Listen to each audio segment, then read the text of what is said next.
We all know who Sam Harris is. If you're like me, you've been following his work as a public intellectual for years now. Sam is unique among people associated with what was called the New Atheist movement because he is himself deeply involved in the spiritual practice of meditation. Sam can do the math and check logic on virtually any subject, but when it comes to his personal well-being and sense of peace and purpose, he then pivots to a practice that involves suspending logic entirely and simply being through the practice of meditation. As a matter of experience, Sam will tell you and religiously defend what at bottom is a practice rooted in a genuine belief in inherently metaphysical claims, namely that consciousness is the fundamental state of reality, that the self is merely an illusion, that you are not a person at all, you are one with everything around you.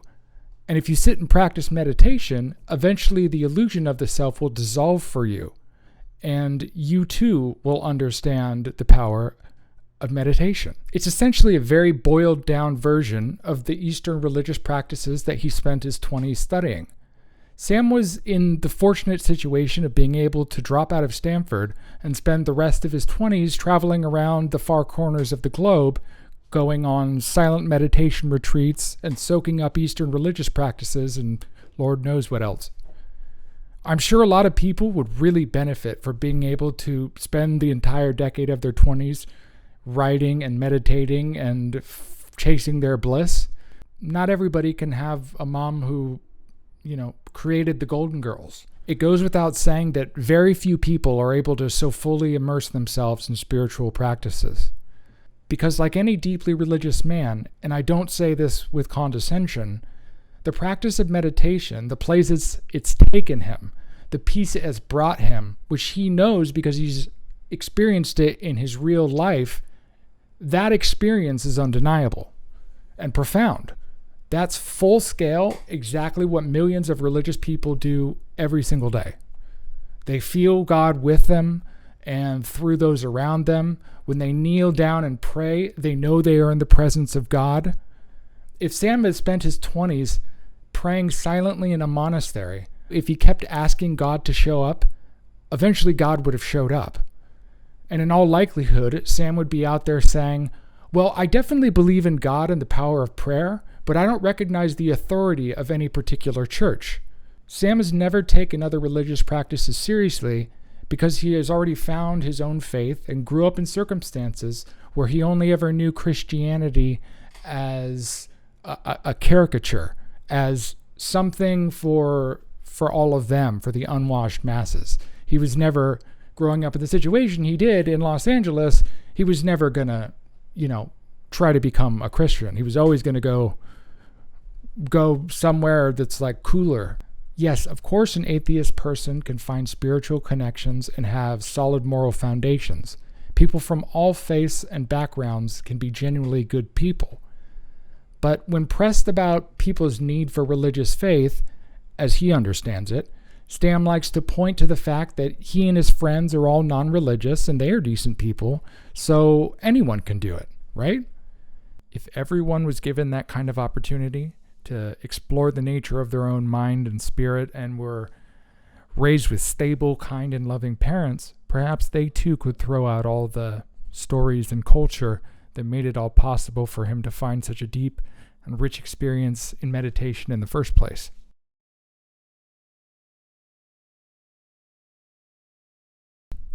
My proposition is religion exists at the intersection of the observable and logical things that can be understood and communicated in words and in the language of music. Now, what do I mean by that? So, no one would argue that music can't have profound and meaningful effects.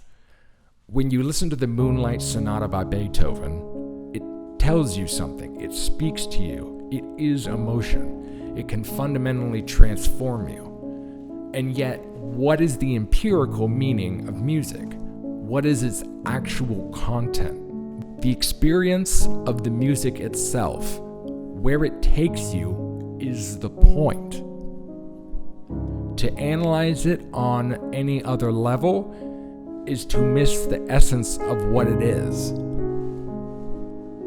The only way a person can ever appreciate music is to shut everything else off, find a place that's quiet or quiet enough, and just listen to it. Let it wash over you. Feel it. What I'd say to Sam or anyone else in the mindset of looking at religious claims literally and scientifically, that it's as absurd as trying to logically explain the meaning of a piece of music to you. I think on some essential level, to try to understand or engage with a religious practice by engaging with it in purely measurable, empirical means is like trying to engage with a piece of music by studying the shape of the waveforms or the specific frequency readings that appear when looking at an MP3 file on an audioscope. A good piece of music and the effect it has is one of the most essential aspects of being human. Music is kind of like the rhythms of the universe, and it can be very beautiful and very powerful. And then obviously there are things that are logical and concrete. So the point I'm trying to make is, wouldn't there also be a spectrum at play here in terms of different kinds of truth? Would there not be a space where we're both using concrete ideas, but then also doing things, saying things in order to evoke something or bring people inside in their heart to a certain place? A person doesn't come out of the womb knowing how to play an instrument. It's something that must be learned through the guidance of others in some form or another. Some people have a natural talent for music, while others struggle to even match the pitch of a single note. Regardless, we have a way of teaching people about music. If music is a language, which it is, then musical notation is the ideal way and the universal way to communicate musical ideas. Once a person can read music fluently, they can understand and, in a sense, hear music without even listening to it with their actual ears. And yet, some of the finest musicians to ever live, especially in the realm of popular music, can't read a single note of formal musical notation.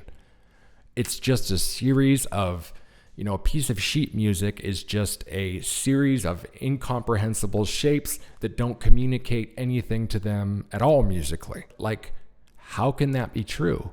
If learning to read music is the way that a person learns how to play, and one is intrinsically connected to the other, the conclusion that we come to, because there are people who can pick up music by ear, be it because of the circumstances they grew up in, or it's something innate to them. They just have a great ear for music naturally and a talent for music.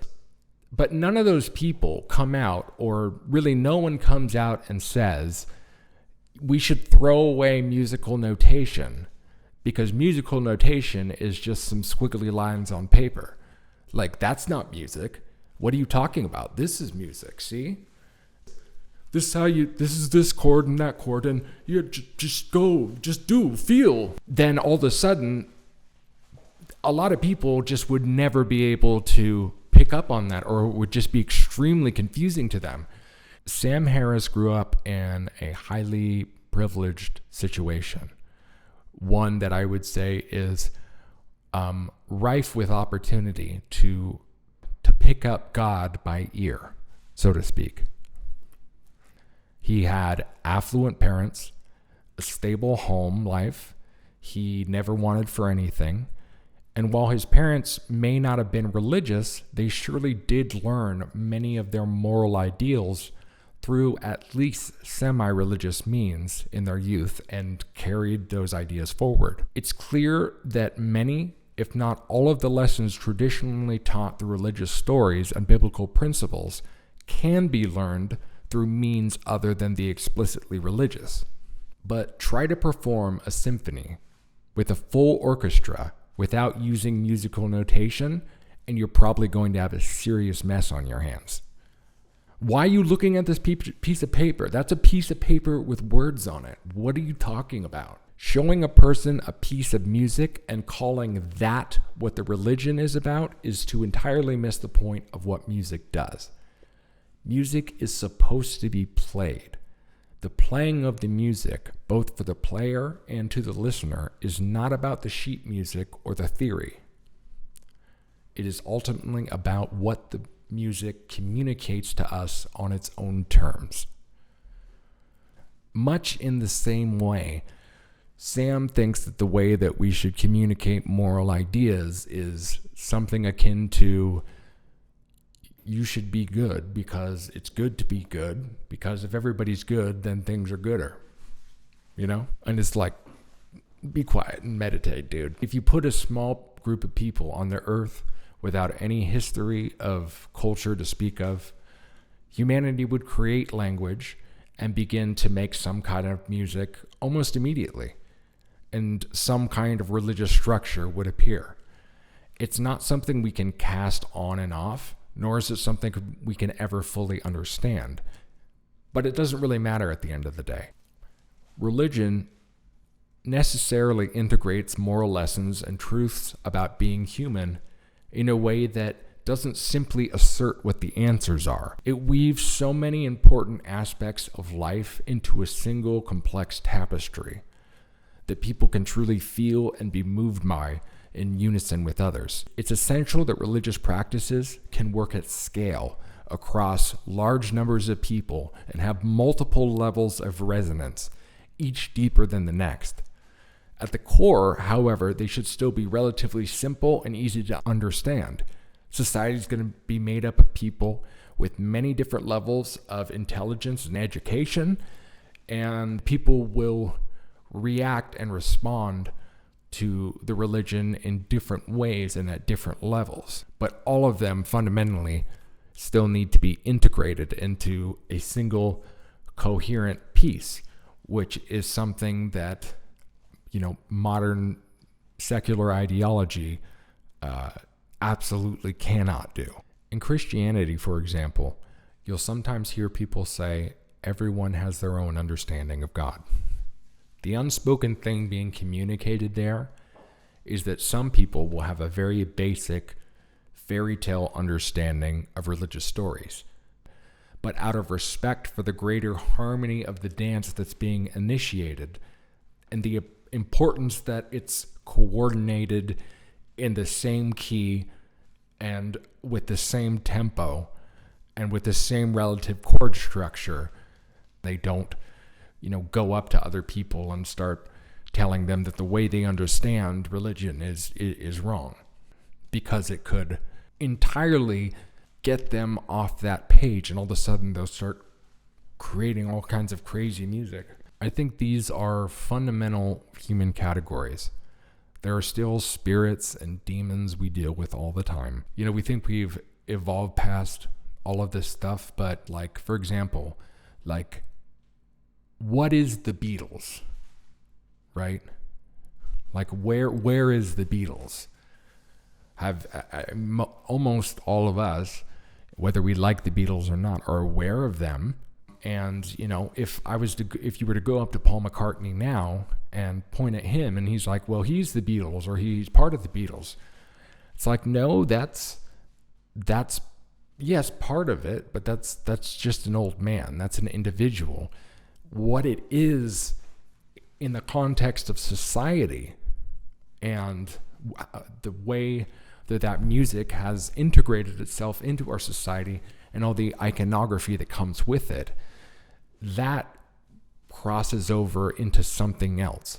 I think we need to approach these topics with humility, and we have to be willing to play with people who actually believe the things that we say we are against. I'm going to be back this time next week with the beginning of a new series. Thanks for watching, everyone. Cheers.